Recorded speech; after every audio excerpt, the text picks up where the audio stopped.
Эпидемиологическая ситуация остается напряженной. В связи с этим мэрия Бишкека подготовила 20 стационаров на 1173 койко-места, которые расположены в каждом районе. Как будут временные медучреждения принимать пациентов в период второй волны заражения, узнавали наши корреспонденты.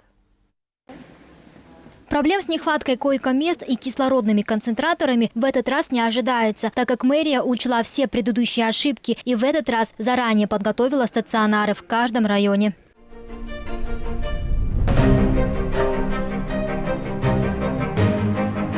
Для того, чтобы предотвратить распространение, максимально предотвратить распространение коронавирусной инфекции.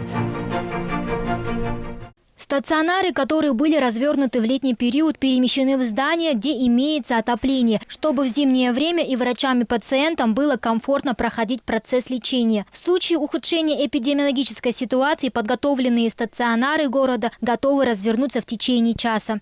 То есть нам необходимо будет время только для того, чтобы доставить медиков, медперсонал и средства индивидуальной защиты для них, для их обеспечения. В мэрии города проводилась активная работа на случай ухудшения эпидемиологической ситуации. Мы приняли решение все-таки разместить стационары в основном в спортивных залах школ. Почему? Потому что здесь у нас есть отопление.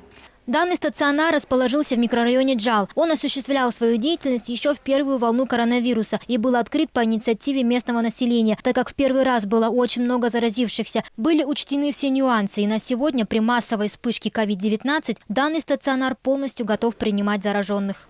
На сегодня здесь 37 койко-мест. Сейчас мы уже совместно здесь работаем, то есть мы будем всяческую поддержку оказывать, помощь по найму медицинского персонала, по обеспечениям теми же кислородными концентраторами.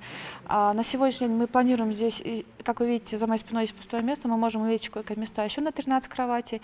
В общей сложности здесь будет порядка 50 пациентов, которые мы можем принимать и оказывать помощь. Как вы видите, здесь также имеется отдельный вход для пациентов, то есть для того, чтобы исключить взаимодействие именно со школой, чтобы не было прохождения по школам. Отметим, что по всему городу во временных госпиталях имеется 1173 койко-мест. Также при нехватке кислородных концентраторов в резерве их имеется 30. Все необходимое для лечения и профилактики COVID-19 подготовлено. И для удобства граждан в связи с тем, что некоторые лазареты были перенесены, уже на днях будет предоставлена карта с их адресами. Мирима Саналиева, Оскар Маратов, ЛТР Бишкек.